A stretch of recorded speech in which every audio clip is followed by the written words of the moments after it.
Yan, adlaw, yan aga mismo, May 7, 2026. Adi kita sa barko sa Tunico, barko na dako pakadto sa Pilar, hali dito sa Jacinto.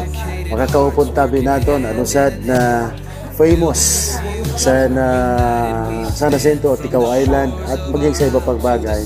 Anusad na founder, usad na official sa Liceo de San Jacinto, Liceo de San Jacinto Foundation Incorporated. Wala ni Basilisi, maraming Altarinos. Maayo na aga po, tabi, maraming nong. Maayo man na aga sa imo. Salamat sa ning oportunidad. Ako tabi, dati nga maestro sa Magsaysay Memorial Academy sa Montreal. Tapos sa 1993, ang Board of Trustees sa Liceo, ginimbitaran ako sa to nga sa board meeting ninda, kagin offer sa akon ang chairmanship sa Old Liceo. Sabi ko ako ang pinakahubinano kay ako kuha niyo. Sabi ko si Primo Lito. Anyway, naging yun, kwansinda, inacceptar ko din. After 1 year, ako na nag-president sa to, San Liceo de San Jacinto, kag in-offer naman namon kan Director Cortez ang pag-chairman. So, ang Liceo, natindog siya 1949. Nagselebrar sa Golden Jubilee sa 1999, 50th anniversary. Ako ang last president of the Old Liceo de San Jacinto. Napundar ang Liceo de San Jacinto sa mga pirang mga prominente nga mga edukador kag pamilya sa San Jacinto para mahatagan si matahong oportunidad sa pag-eskwela ang kabataan sa Tikaw. Ang primero nga president sa Board of Trustees sa Liceo de San Jacinto, former judge of San Jacinto, si Francisco Altarejos. The first Francisco Altarejos. Ang mga Board of Trustees, si Orsocena Dominguez Viuda de Perez Viuda de Litada, tapos si Miss ang pinakatulungan nag-spearhead sa ang pinaka-instrumento sa pagpundar sa Liceo, tulo talaga nga tao. Ang dating mayor sa San Jacinto, si Ricardo Llamas, nga usad nga linguist, poet, fluent sa Spanish, fluent sa English, fluent sa Sormaton, sa Tigawnon. So, amin ito na pinaka-instrumento sa pagpundar sa Liceo, kag ang ama namon, si Cesar Altarejos, nga primero nga principal sa Liceo. Kag si Miss Moya, first, kag has forever nga treasurer sa Old Liceo. Amo si Miss Moya, ang nagmantener nga mabuhay ang Liceo through ups and downs, through thick and thin. So, amin ito nga tulo, kag umintra ang padi sa tunga panahon si Father Emeterio Rakim. Siya ang nagbulig na mapundar, maging Catholic school ang Liceo, kaupod si Mrs. Elena Almodal Puertoliano, kag si amin ito si Orsina Dominguez, Viuda Litada, Viuda de Perez, kag si ang duha pa nga Moya, nagsulod si Rosario Moya Clemente, kag si Tia Nene Garalde. Amon dida nakakonsinda. So, amin to nagbato nga high school lang siya, private high school, hasta sa nagkaigwanasin college. So, amin na ang Liceo.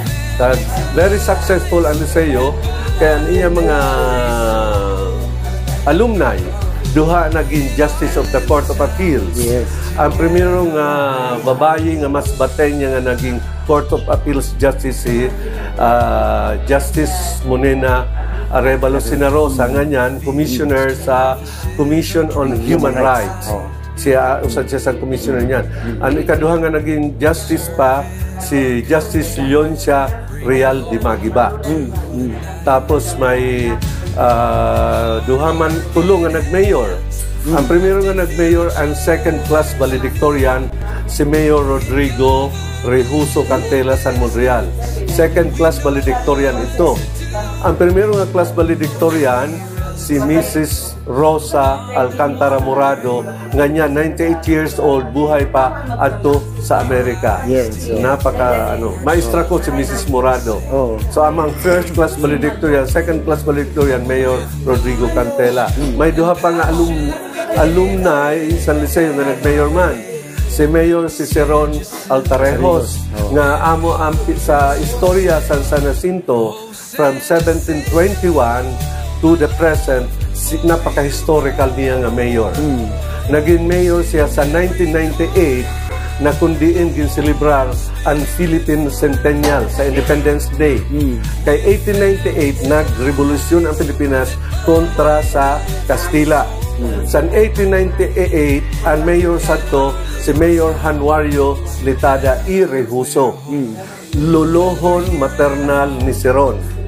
Kay ang iloy ni Siron apo ni Januario Litada sa Perez.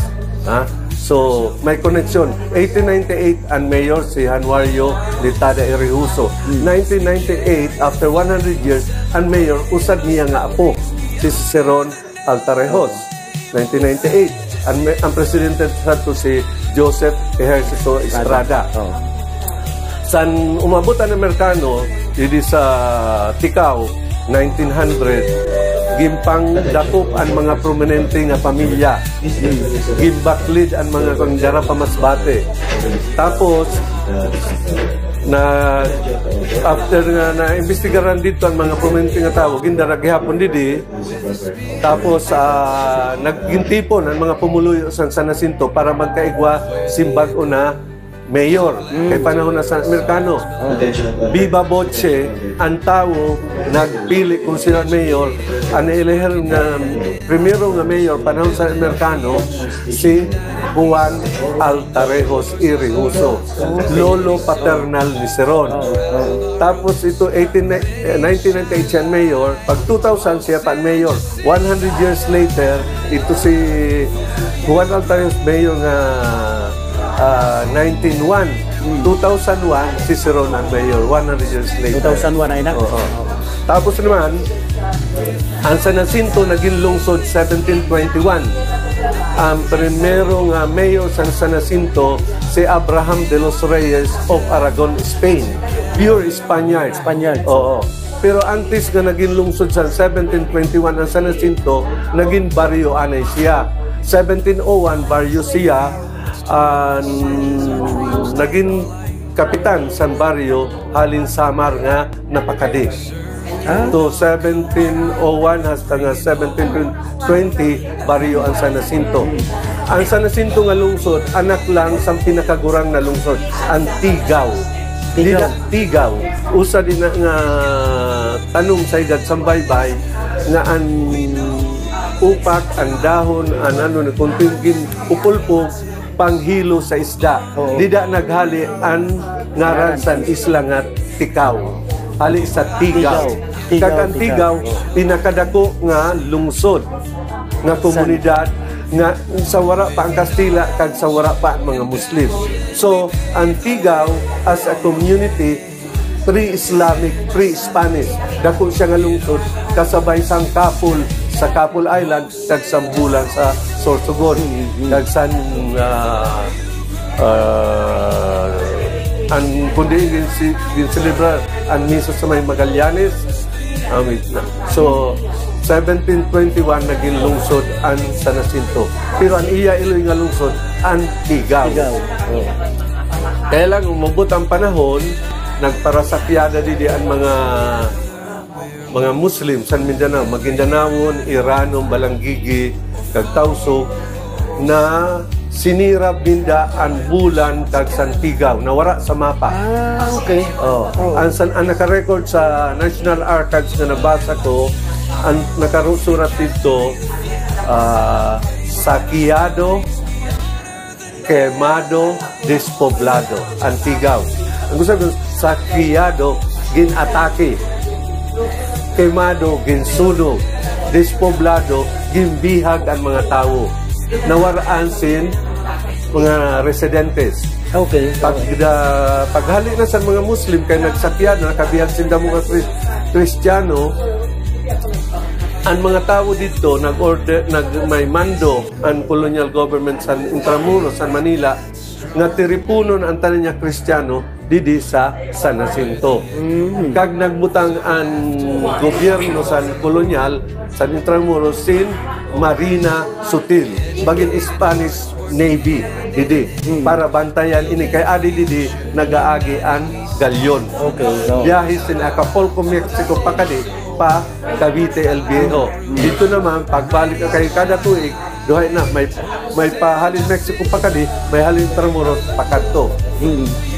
Ang galyon nga halin sa Intramuros kag sa Cavite pa Mexico andara ang tanan nga mga produkto sa Asia. Hali sa China, hali sa Vietnam, hali sa Thailand, Indonesia, kag sa Pilipinas. Sa Pilipinas lang natitipon. Ang galyo naman yung hali sa Acapulco, ang mga produkto man sa Latin America, kag ang pagsustener sa gobyerno. Ang padara pa di mga pirak, silver, pansweldo sa mga nagtatrabaho sa gobyerno. Kadang tapos na istorya yan sa San Jacinto. Ali sa colonialization sa naton Spaniards. And then na-invade actually for 300 years ang Pilipinas. Pero ang San Jacinto kaupod sa mapa sa itong panahon sa mga Kastila. Pero kay ang San Jacinto galyon port para sa Puerto Galera sa Mindoro. Pero ang Magallanes kag San Magdalena sa Baleno sa Masbate kag San Mubo Astillero sinda himo an sang galyon. Dida sa Bagataw sa isla. Di lang ni ginahimo na galyon. Sa isla sa Bagataw Sorsogon. Damo ang Bicol, ang Kabikulan may damo ang lugar nga naghihimo ginhimo ang sang galyon. Lalo na ang Magallanes ini nga isla sa Bagataw, sa Magallanes. Sa Donsol, Iguaman, sa Pilar, kag sa Mubo. Ang Mubo sa Sanggurang nga lungsod. Amin ang sentro sa Tusan provincial government ang Mubo, dili ang Masbate. Ang Mubo. Mubo kayo. Ang daan nga lungsod sa Mubo. Ang Magdalena sa Malino, himuan man nila sing galyon sa to. Kay may darag ko ang kahoy dili nga tama sa pangbiyahe sa galyon. San una nga panahon, San Jacinto lang kayo ang una nga munisipyo dili o Antigaw, pero sa Tigaw tapos naging duha nga lungsod. Antigaw ang pinaka burang na lungsod. Kay wala pa mag-abot ang Kastila, wala pa mag-abot ang Muslim, lungsod ng Tigaw. Kaya di na makuha ang pangaran sa Tikaw. Sa Tigaw. Pero hali sa pangaran san tanom sa igad sa baybay nga panghilo sa isda para madali ang pagdakop. Baging tubli. Tama. Nagigosin, bagan may mga uway, giba pasulod ang isda, no? Sige. Ngano tabi ang mga challenges sa Liceo de San Jacinto san panahon niyo? Damo ang challenges nga ginagihan sa Liceo. Primero, ipundar siya, pira lang santo ang estudyante, ang first graduate sa Liceo. Dako ito nga challenge kay padalian nga pagpundar. May gani kay igwasin kwarta ito nga mga nagtindog sa Liceo naman tinanida kay siyempre wala pang tiwala ang lungsod kay bago nga eskwelahan, pribado pa. So, ang primero nga graduates, walo lang. Si Mrs. Rosa Morado, ang valedictorian. Rosa Alcantara Morado, valedictorian. Salutatorian, Emma Alindogan Mores, taga San Fernando, di nag-star kay sobrina san usag nga stockholder sa Liceo ni Osusina Dominguez Viuda de Letada ni Perez. Si Emma Alindogan, ha? Tapos, ang usan pa nga estudyante dida, si Rosa, si Rosa Morado, Emma Mores, Jaime Letada, si may Jose Almodal, Elvira Llamas, si Bronya Altarejos, Arminda Cantillip, kag si Rosa Rehuso. Amo kung tamaan ako. Walo sinda. Mga pioneer. So, ang paduha, ang pambihira na. Si Mayor Cantela na. Amin to. Bright ito nga. Bright ito. Super bright sa math. Kasta sa stage acting sa drama. Mahusay ito. And Common Glory, siya ang main character. Ito Common Glory, usad nga stage play nga sinurat sa principal ni Cesar Altarejos, ang lead actor si Rodrigo Cantela.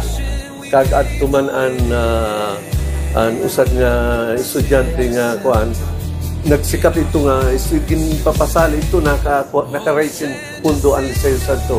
Kay hard up, financially hard up Santo. Then there was a time nga nagkaigos in intra-corporate dispute ang Liceo. San nagtindog si Mr. Llamas sa Ticao College. Bukod sa Liceo. Nauna sa Liceo. Nauna sa, pero ang Liceo ang ginamit niya ng ngaran. So intra-corp, usad nga eskwelahan, nagduha. Ang college under Mr. Llamas, ang high school under Miss Moya and Mr. Moya, Orlando Moya. Kaya wala na sa to si Mr. Altarejos, naging provincial assessor na. So, eventually, nagprotesta o nag-complaint ng lodging complaint ang Board of Trustees ng Liceo sa DepEd. So, napasira ito nga Ticao College. Sayang, dapat din ito gisira, ginpadagos. Kayo, hold. So, damo-damo ang challenges sa Liceo. Primero, small private high school siya. Always financially challenged, year in, year out.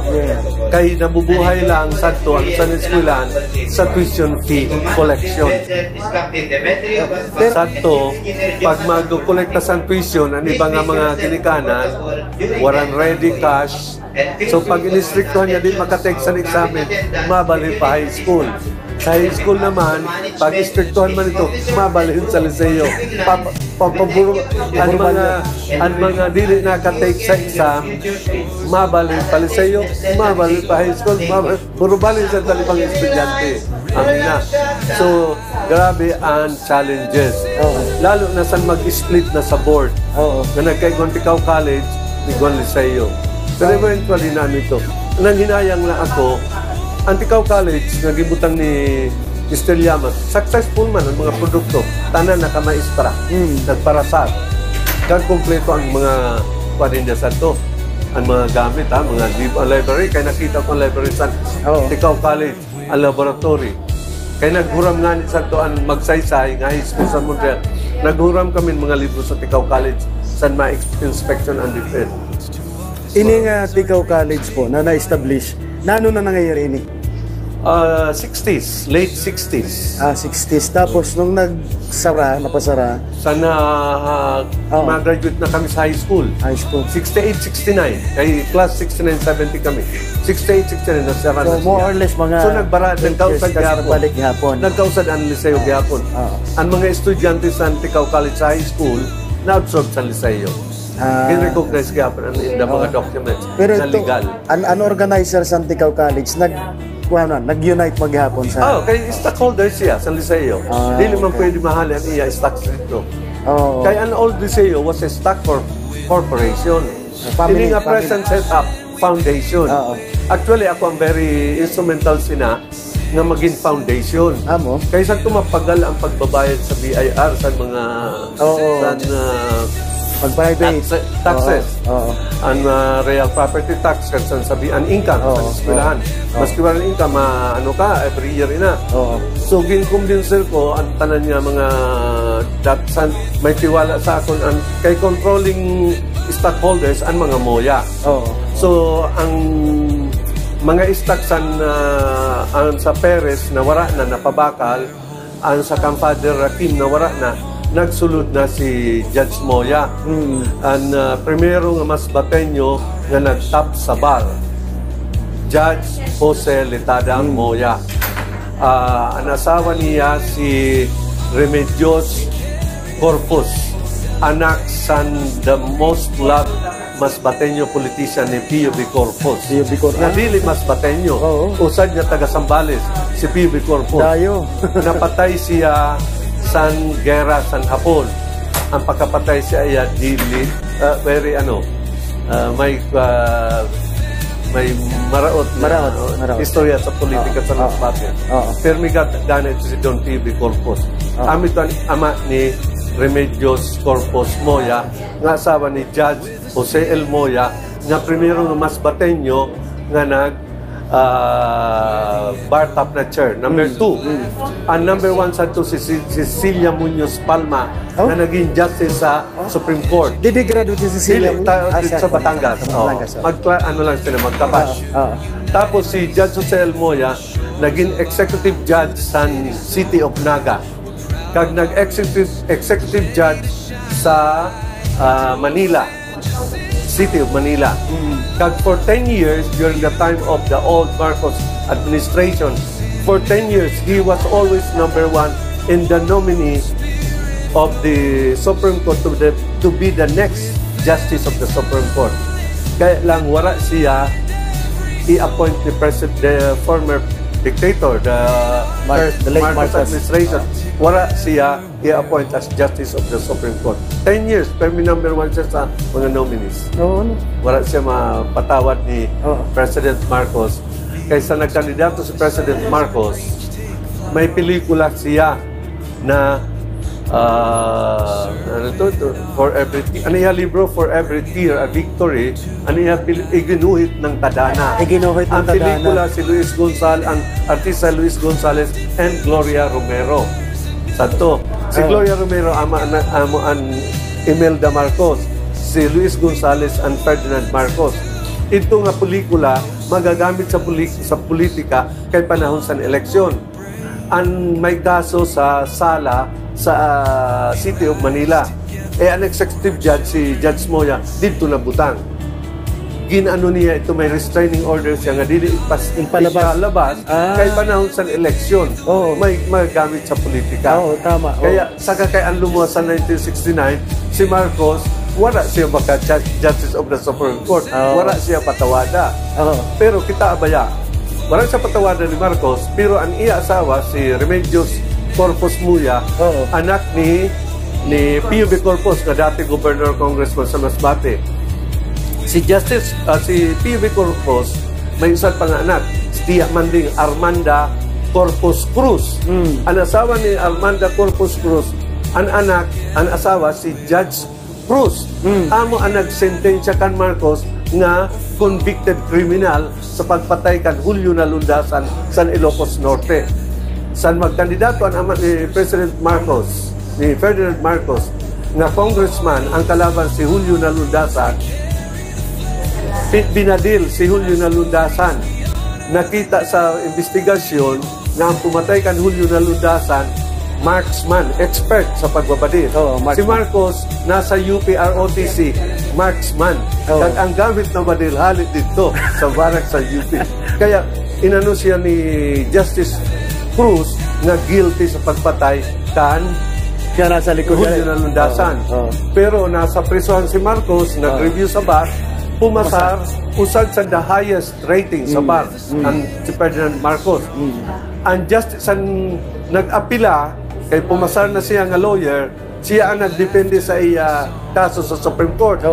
Ang Chief Justice, ang presiding justice, si Justice Laurel, taga Batangas, nga, antes naging justice si Laurel, may kaso man sa pagpatay, pinatawad siya sa judge, naging justice, naging senador, naging presidente. So ito nga opportunity hinatag sa iya, hinatag man niya kan Marcos, nanugol siya sa dulong ni Marcos, na dili mapakinabangan sa Pilipinas. Pinatawad niya sa kasalaan na sa pagpatay kan Julio Nalundasan. Grabe ang istorya, no? Kabisado ni Manong Nonong Aldario sa mga istorya. Pero, Manoy, may mga nare-recall ka ba na mga naging successful individuals na hali mismo sa Liceo de San Jacinto? Damo. Tapos, sige daw. Sa first batch, si Mrs. Murado naging maestra. Tanan ito, si Mrs. Alindogan Morris naging maestra. Si Jaime Litada naging principal, naging OIC supervisor sa San Pascual, Masbate. Ang next batch, si Rodrigo Cantila, first mayor, San Monreal. Tapos si Joaquin Arevalo naging RTC judge sa San Jacinto. Si attorney Dimagibag kag attorney Sena Rosa naging Justice of the Court of Appeals. Ha? Tapos si atong present mayor, si Quito, nag-president sa Orthopedic Society. Tapos siya general. Naging general, naging chief siya sa Camp Crame Hospital, naging general. Pero ang pinaka niya nga sa Desert Storm sa gera sa Iraq, may usad nga Scud missile nga wara tamaisan bomba sa Amerika. Nagpukrag ito tumama sa barak sa mga Amerikano. Tama-tama nga ang military hospital nga ato siya apiki. Pinatawagan daw yung sinda pag magbulig dito sa mga irido. So sad to nga halos 24 hours ang pag-opera nila sa mga soldado sa Amerika. Sa namo-monitor sa CNN ito sa mga network, nakita sa hadid sa Saudi na may Pilipino nga waran udong sa pag-opera dito.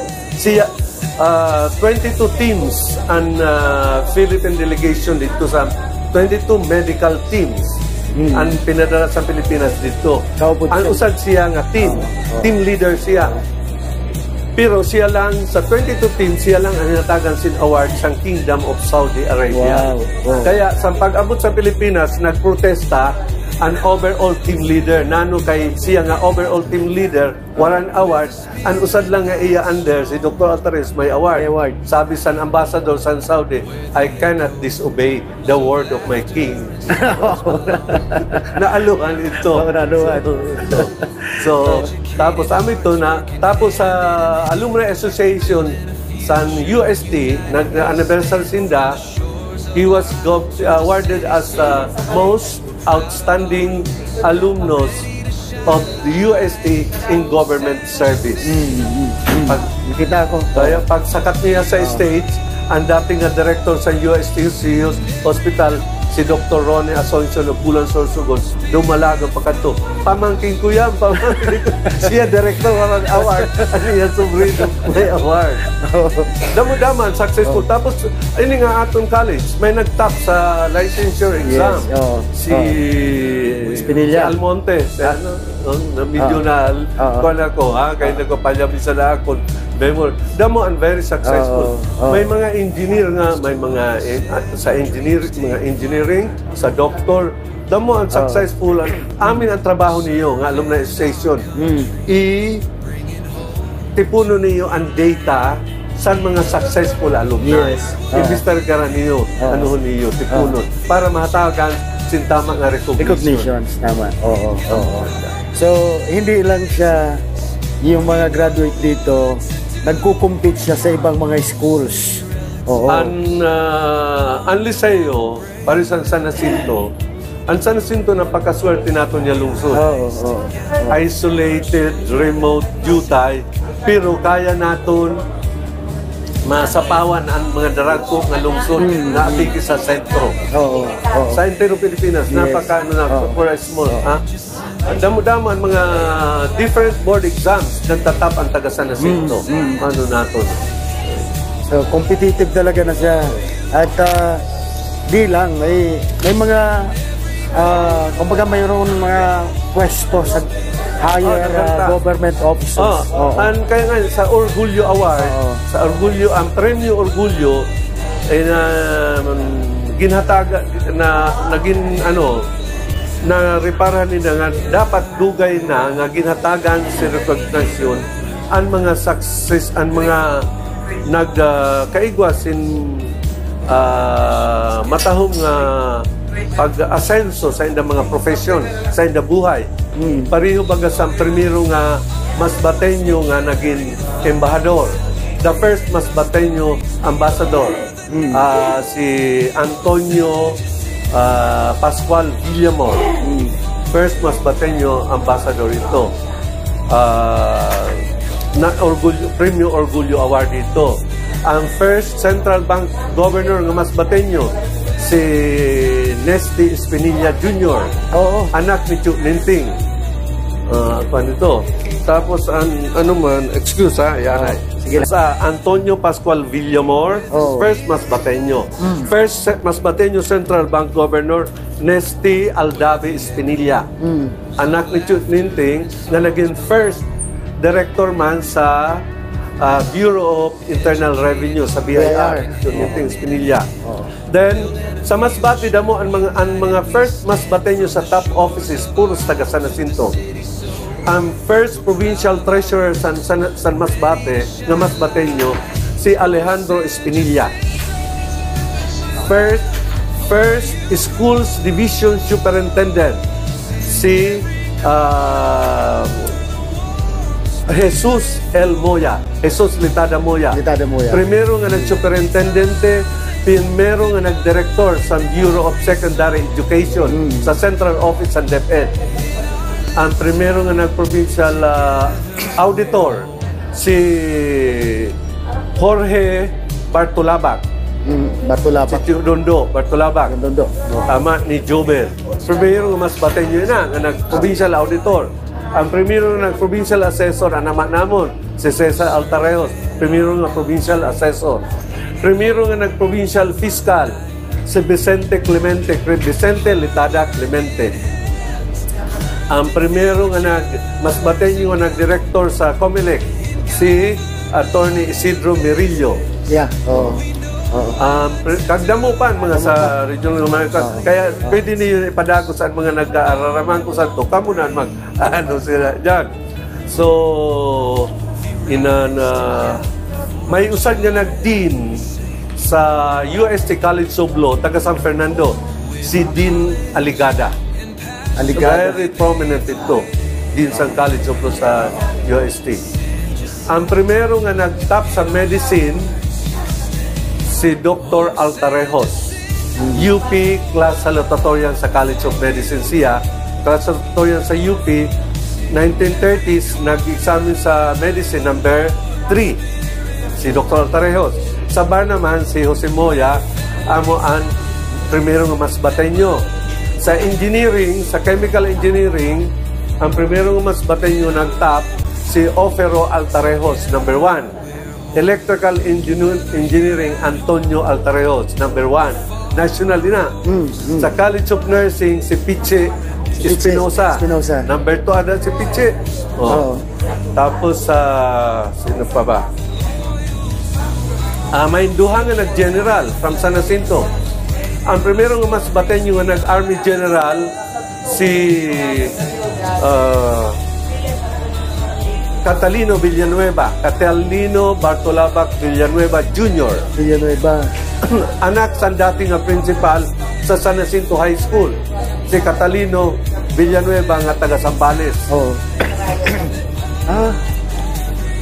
Primero nga nag-general sa PNP nga Masbateño si Roger de Inla. Nadumduman ko ito. Provincial government sa Masbate, ang mga kadamuan sa primero nga naging first Masbateño sa different provincial government taga San Jacinto. Ang first district supervisor si Leonardo Baron. Yes. Kaya ang elementary sa Rawis pinangaran sa iya. Baron. Tapos si Leonardo Baron naging senior board member sa provincial board sa Masbate Provincial Government. Baron. First district supervisor ito. Ang primero nga maestra sa entero Masbate, Sorsogon, si Bernarda Macoy Cantillip. Scholar siya sa colonial government sa Nueva Cáceres, sa Naga. Siya ang primero nga maestra sa Masbate. Panahon sa Amerikano, siya ang the highest paid government employee in the province of Masbate. 8 pesos ang iya sweldo. Mas taas sa sweldo sa gobernador. So, ang Amerikano da mo makita ang pagpahalaga sa edukasyon. So, mas taas ang sweldo sa maestra kiss sa gobernador. Amin to ang first mas batenyo teacher, si Bernarda Macoy Cantigip. Kaya siguro ang thoughts sa Liceo, ang value points talaga niya is education. Education. Quality education. Ang mga taga-isla, maski pobre, maski tios, nagpapa-eskwela. Maski bulad lang ang sura, maski ano lang, gusto maka-eskwela, kaya nauna. Siguro, dahil sa mga lungsod mga sa Kabikulan, o dahil nga ang galyon sadto, agihan kita, punduhan, so naabrihan ang mga kaisipan sa taga-isla nga magpa-eskwela para makasenso. Anong nano tabi ang nakikita mo mga forward sa aton eskwelahan? Forward views. Well, ang Liceo, the San Jacinto Foundation, to be relevant, must adapt to the changing demands of time. It must have a curriculum which has to be responsive to the needs of the present situation. Itong mga old curriculum dapat i-rehas na ito. Lalo na yan sa digital education, digital arts, animation. We have to keep abreast with the whole world through digitization, digital power, through AI. Ito kita sa digitization. Okay.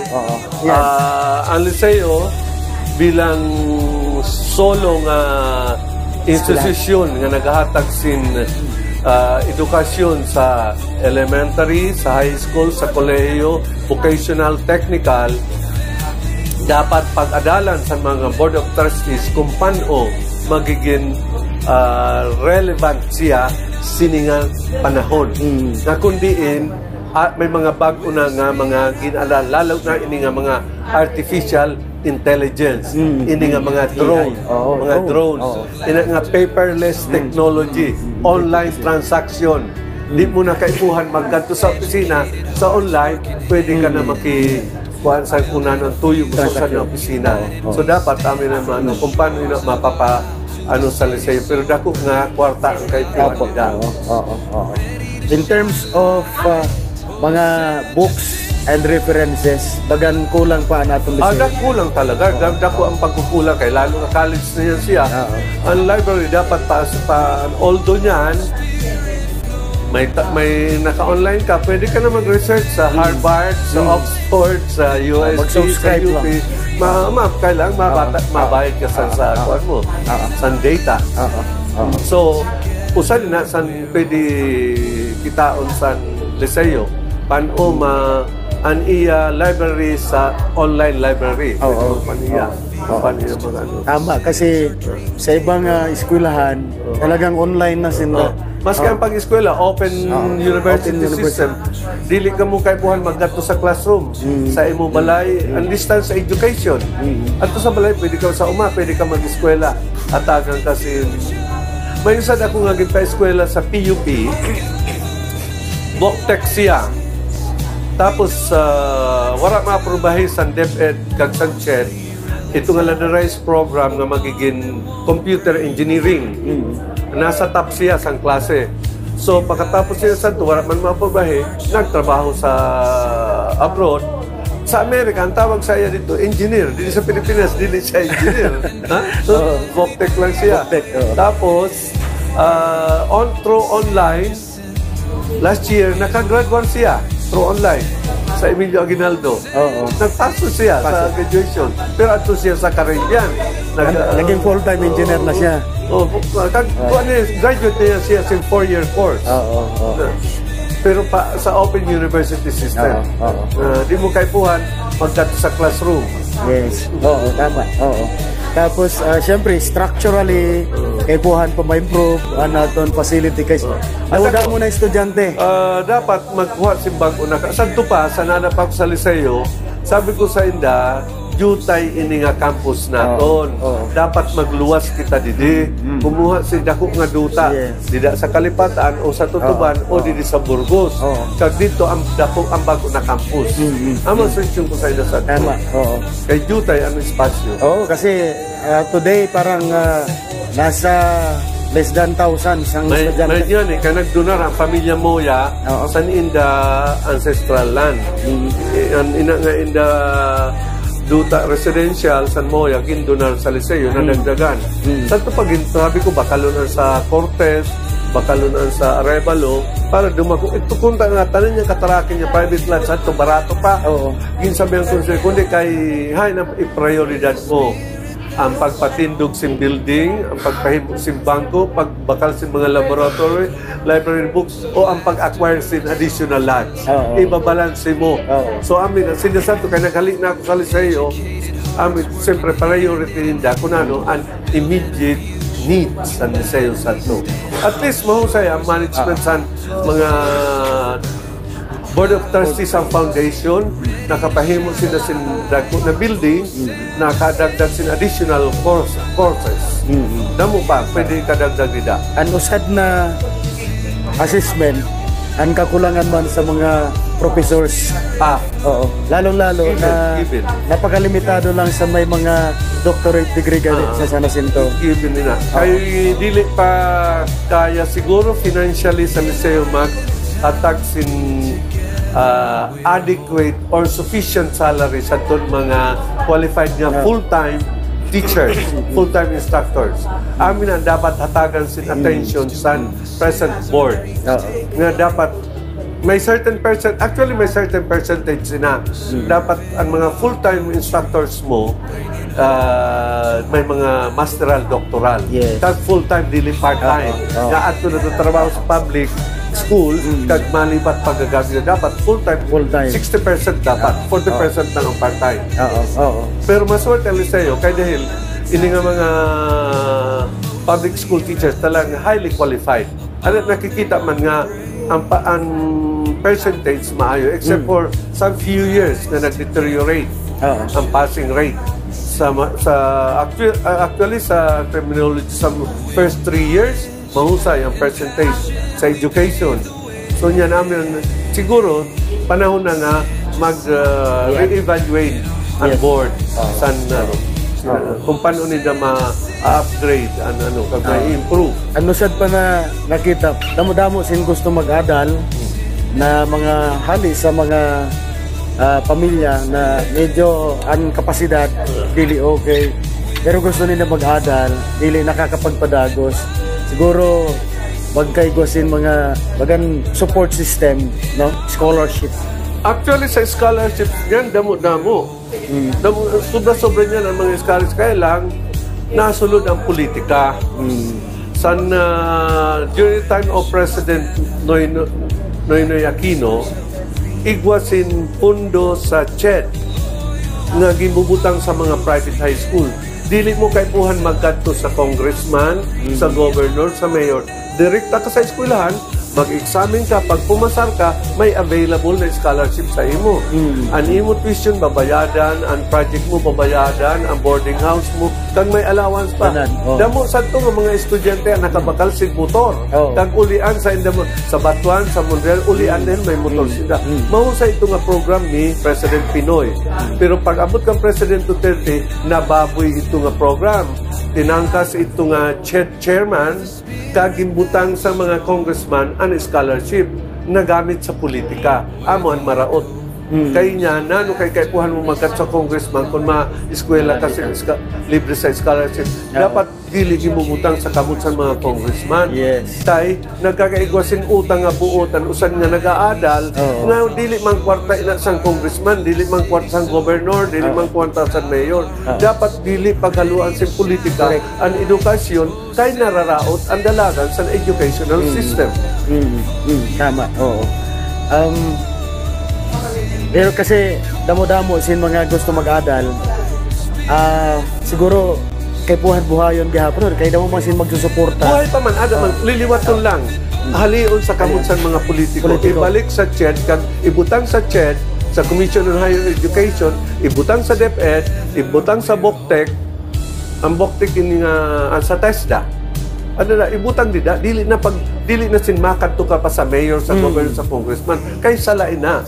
Talagang binababoy nila ang sistema sa edukasyon. Ako urit-urit talaga. Kaya dati ako nga, magsaysay ako.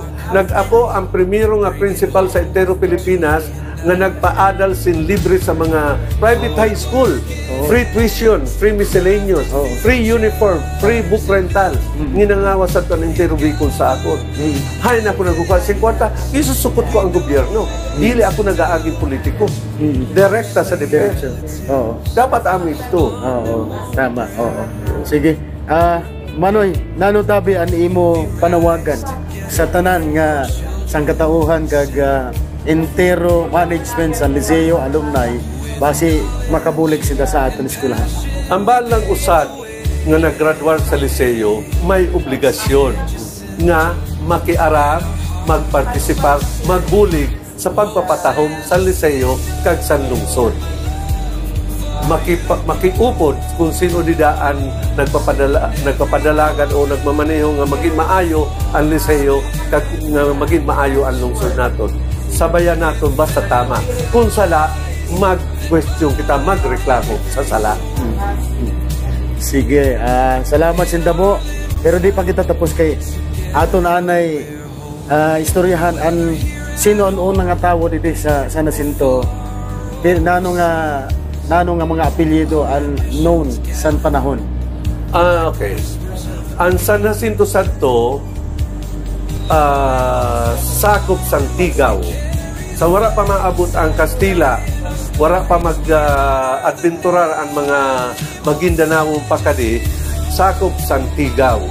Ang Tigaw, pinakadako nga lungsod sa isla, ada sa San Fernando. Dili siya Kristiyano, dili siya Muslim. Pareho man kag sambulan kag sang Kapol. Ang Kapol, ang sumatong sang Kapol, Abaknon, Bahasa.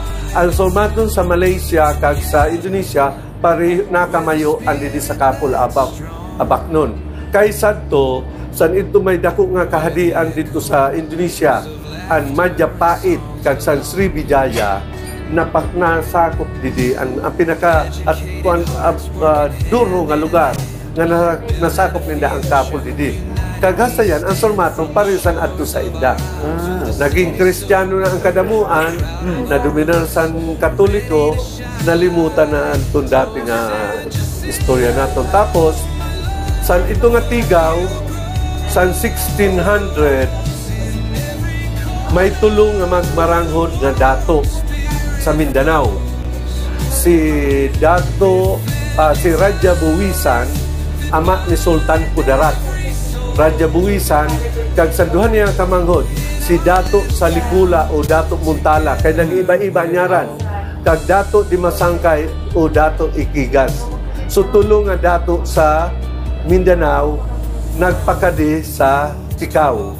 Naghahanap sila sin maistaran sa ginsurat ni Chuk Masok Mirillo, nga dating municipal secretary sa LGU. Dida daw sabi niya sa rundahan ito mga primero nga Muslim. Pero may isa naman yung istorya nga didi sa Tabuk. Pero pagkatapos ato nga kadininda, pagtungka didi, nagbalik pa Mindanao kag nagkuha sa mga pamilya ninda kag nag-iristar na didi. 1601, 1609 ina. Pagkatapos sina, nawara, itong mga Muslim nawara sa istorya. Okay. Dili naraman kung ano nangyari. Tapos sa amin to, pag 1701 na, naging baryo na ang San Jacinto, San Tigaw. Ang primero nga kapitan del barrio si Juan Bernabe, taga Samar. Ang patron sa to, 1701 si San Nicolas de Tolentino. San Agustin. San Agustin ang primero nga patron. San maging pagpira-pira ito, naging Santo Cristo de Burgos. Kag san maging lungsod na siya, 1721, naging lungsod ang San Jacinto. 1721, naging lungsod. Ang primero nga mayor, si Don Abraham de los Reyes Castilla. Ang patron naton, Santo Cristo de Burgos. Santo Cristo de Burgos. Oo. Tapos, nalunod ang galyon niya 1726 nga Santo Cristo de Burgos.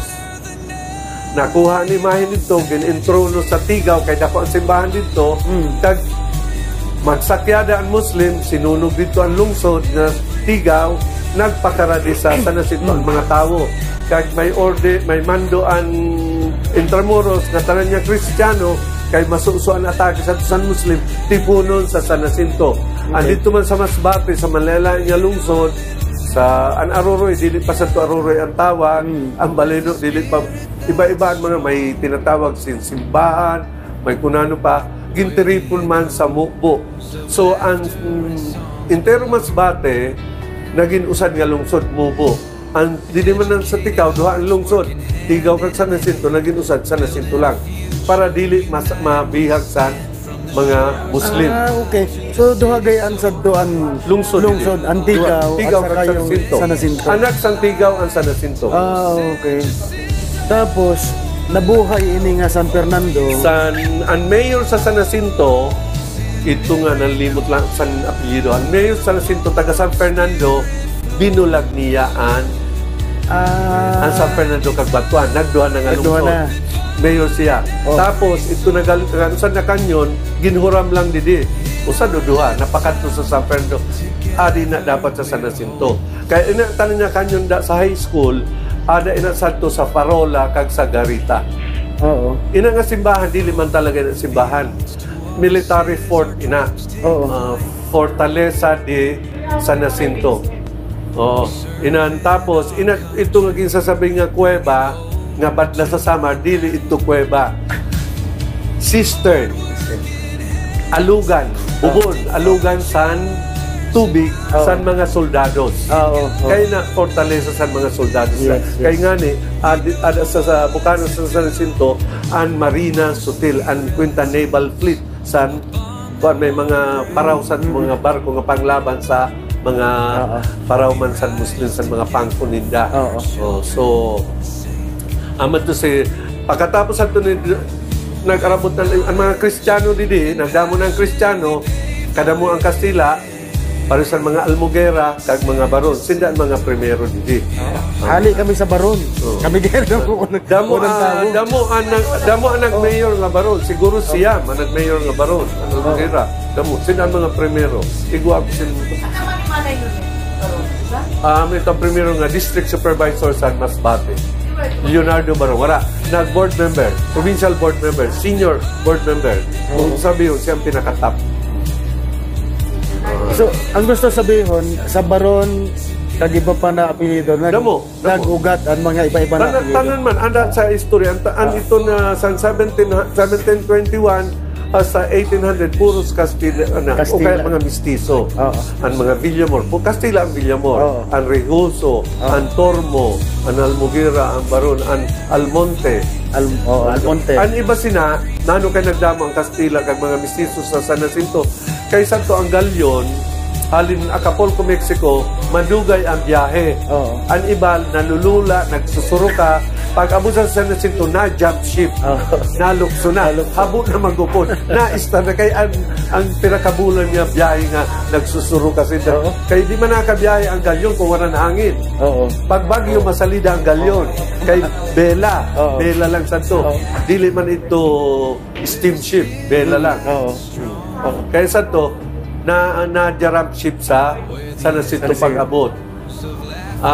Kung naman, ang biyahe sa galyon naman, halin Manila, madarasan mga produkto pa kanto, exportar, papabakal sa Mexico. Pag dili na uubos sa ang quota dito, pag abutin sa San Jacinto, ang mga smuggler, ang dili na gamit na quota sa Manila, makararga na sin mga produkto nila dito, palusot, ipapabakal sa Mexico. Kaya minsan, naluwas ang galyon, overloaded. Kaya kung inabutan sa bagyo, lunod. Damo nalunod nga galyon. Damo ang galyon na lunod. Kaya pala may mga nakukuha din ng mga angkla. Mga angkla. May kanyon, ano? Sige. So, damo-damo na salamat sa imo mga informasyon, Manoy. Ikaw gali ang tamang katawo na dapat Di, ikaw pa. Actually, may isang santo nga historian. si Eugenio, Kapitan Eugenio Baron. Amin to nagsurat sa istorya sa Ticao. Tapos yung padagos ni Masok Mirillo, ni Ricardo Llamas, ni Papa, ni Mr. Hardin. Ako lang ang buhay na lang na maaram sa istorya. Pero ito, ang primero ito, Eugenio Baron, may libro ito na wala. Ang buto sila nakakuha. Oo. Sa kuwan nito, ang tanan. Pagkatapos si Ricardo Llamas, si Papa, si Cesar Altares, kag si Masok Mirillo. Kag si Mr. Hardin na, principal sa San Jacinto High School. Oo, madam kunta na ma-revive ito, no? Kay may guna kita sin museo Ada dito. niyan, si Catherine, bago nga, hoben niya, historian, Oo. sa UP dati nagtutog si Catherine Guillamor. Oo. Mahusay nga historian Oo, na. tama, kasi para may butang In-interview niya ako, 4 ka oras. Amo? 4 ka oras. In-interview niya ako. Oo. Basta maayo lang ang memorya ko, okay. Okay pa, oo. Kaya siyempre, 73 anyos na ako. Oo. Oo. Oh, 73 years old, ano? Pero ano, hindi pa balik-balik ka na lang sa Manila. Kaya yan, aktibo ako sa senior citizen. Oo. Kaya ako ang presidente sa UNO, sa Distrito 1 San Jacinto. Sa Intero San Jacinto, ako ang Federation President. Intero Masbate, ako ang Provincial President. Intero Bicol, ako ang Regional President. Sa National, ako ang Executive Vice President sa Amo? National. Okay. Sige, pag-istoryahan natin na senior citizen. Aram mo, igwa ko sin project sa DSWD, sadto. Kaya ako kakapot sa mga senior citizens sa DSWD. Igwa niyan sin tinatawag na Day Center for Elderly. Pag ganitong bata na daycare center, kaipuhan and mga senior, termigad magkadto may mga aktibidades. Posible kaya dito sana sinto na mag-pilot kita? Pag-istoryahan natin na, kami may proposal na kami. Actually, ginhali na ang programa sa national government, dati kaput sa DSWD. Oo. San nagkaigwa sin opisina nga National Commission of Senior Citizen, gimbalhin ang programa para sa senior citizen, dida sa komisyon. Yes. So, pero itong mga naplano niyo, ada na pera sa Senior Citizen Center, magkakaigwa sin bagin daycare wellness center. Yes. Oo. Ito ang mga homeless at dito, ng mga gurang. Ang wala ang mga abandoned siya at dito. Oo. So, pag-istoryahan natin na kung paano itong mga Arabo dati sa DSWD. Cut ko na. Salamat, Abi, ha? Okay. Okay, on behalf Salamat of man sa lupa. Damo pa anytime, tawagan mo lang ako. Okay. Salamat. Okay.